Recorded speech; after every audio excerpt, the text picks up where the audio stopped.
Minuto FI desta segunda-feira, repercutindo os resultados de Ponte Preta e Guarani no Campeonato Paulista da Série A2 e Série A1. Começar com a Série A1 com o Guarani, que venceu a equipe do São Bento fora de casa no Walter Ribeiro pelo placar de 1-0, gol marcado por Richard Rios. E agora o Guarani tem 10 pontos no Grupo C e está atrás de São Paulo e Água Santa.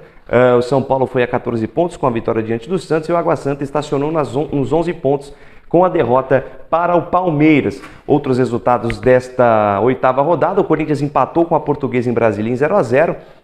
O Botafogo de Ribeirão Preto venceu a Ferroviária pelo placar de 2-1.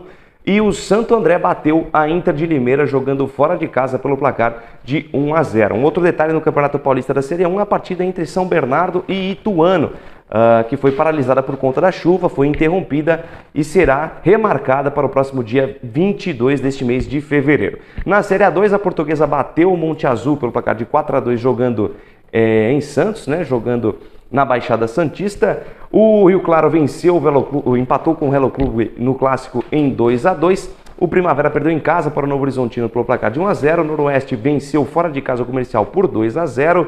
O Lemense bateu o São Caetano jogando em Leme pelo placar de 1-0. Empate entre Linense e 15 de Piracicaba em 1-1 jogando em Lins. E o Taubaté perdeu em casa para o Juventus pelo placar de 3-2. A classificação de momento: os 8 primeiros, Ponte 22 pontos, Novo Horizontino e Portuguesa Santista com 19, Noroeste 16, Primavera 14 pontos, Juventus 13 pontos e o Claro 12 pontos. E fechando o G8, Taubaté com 11 pontos ganhos. Lucas de Souza para o Minuto FI.